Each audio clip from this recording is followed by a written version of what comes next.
What are the worst foods to start your day for your mood and for your energy? Hello and welcome. I'm Carrie Bailey, your functional nutritionist. I work with people with anxiety, depression, and other weird mystery symptoms. And together we heal naturally with whole foods, herbs, and supplements. In today's video, you'll learn the top 5 worst foods to start your day with, why they're the worst foods, and what you can eat instead. Cereal is the #1 worst food. It is a processed food.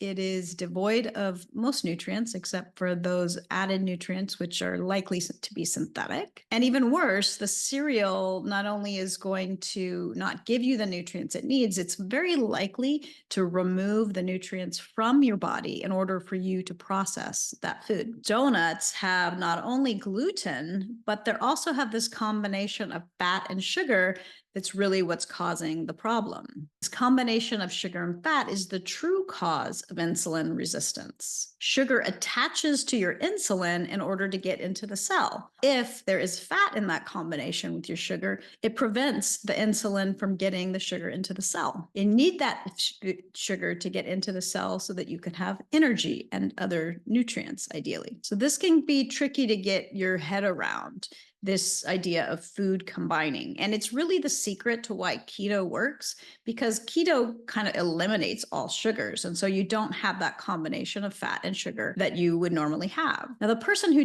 explains this the best, this food combining concept, is Donna Gates in her book, Body Ecology Diet. She explains this food combining where you want to make sure not to combine sugar and fat. Third worst food in your breakfast is eggs. And the reason eggs are a problem is not the egg itself. It's really what humans have done with the egg. It's the science. Science is using eggs in vaccines, in their studying pathogens, and they use eggs to grow pathogens. And so in our bodies, those pathogens are used to eggs to grow. Eggs are also frequently come up on food intolerance tests. And eggs are also involved in anything growth oriented. So if you've got tumors and cysts and fibroids, you definitely want to avoid eggs. The fourth worst food to have for breakfast are pork-based products like bacon and sausage.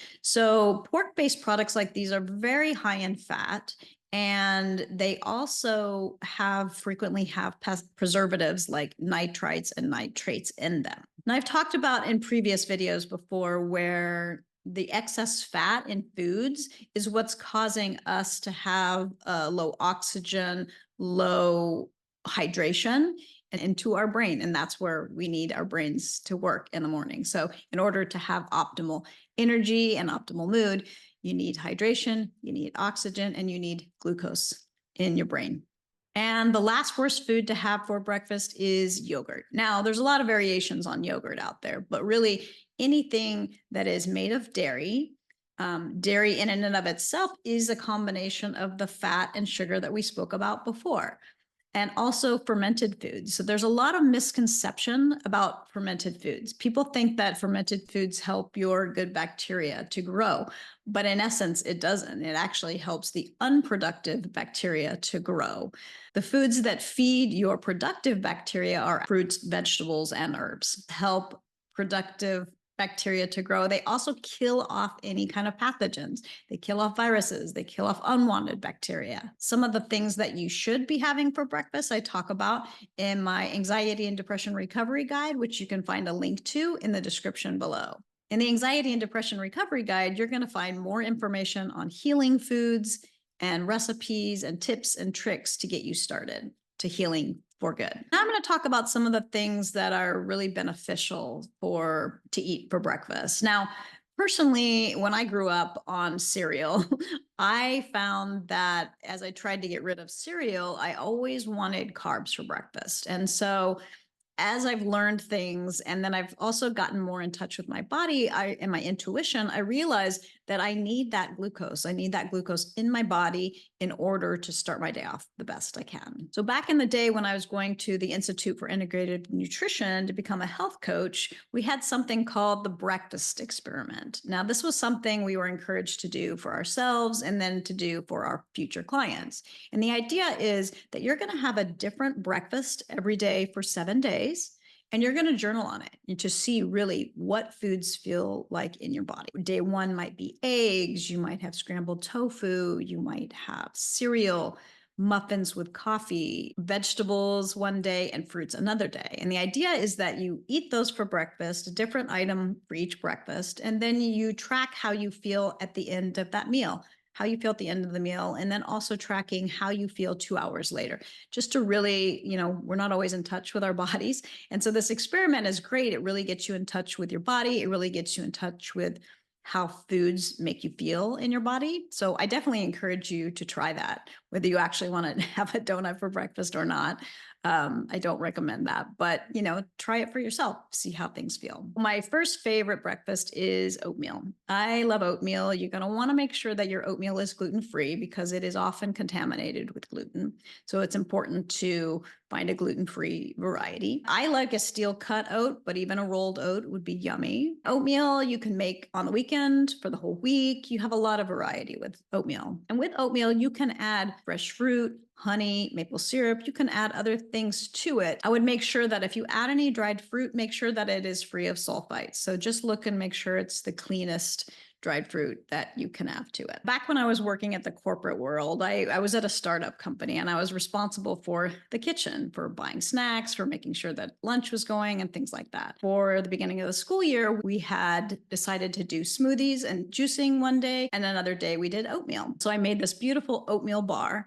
I put all the oatmeal there with all kinds of different things to put in it. It was such a hit that my boss said, could we make that every day? And I said, sure. And what I noticed is that the founders would come in and often they wouldn't have breakfast. And having that oatmeal bar there was so amazing. They would have breakfast. And by the time they came back in for lunch, they were in a better mood than I'd ever seen before. So that's my testament to having oatmeal for breakfast. The second food that I want to recommend is going to surprise you. It's potatoes. Well, maybe it's not going to surprise you because maybe you have hash browns, but going back to that concept of sugar and fat, try to have potatoes without fat. I know this is going to be hard to do, but hear me out. For Christmas this year, I did potatoes. I literally just steamed some potatoes. I mashed them up and I put them in the waffle iron and they were a hit. My kids loved them. For us, we put maple syrup on them. You could do savory. You could put salsa on them. You could put tomatoes and basil and any number of fat-free options to make it a really good, yummy breakfast and a good source of glucose for your body to start the day, to give you that energy, to give you that really good mood. And my last favorite breakfast is fruit. Fruit is amazing. It is one of my favorites for energy, for mood, and for starting the day. And what I find to be interesting is that a lot of times people will have fruit in the morning when they might not have been able to tolerate fruit later in the day. And again, going back to that combining of fruit with fat or meat or something else. If you have fruit for breakfast, you can do it a lot of different ways. You can have a smoothie. You can have make it really thick and make it a smoothie bowl. You can have a big bowl of just sliced fruit pieces. Eating the fruit without fat, without animal protein will help you, again, optimize your brain for energy and for mood. What's cool about this time of breakfast and having fruit at that time is that ideally when you went to bed, you haven't eaten since bed, so there's no food in your stomach.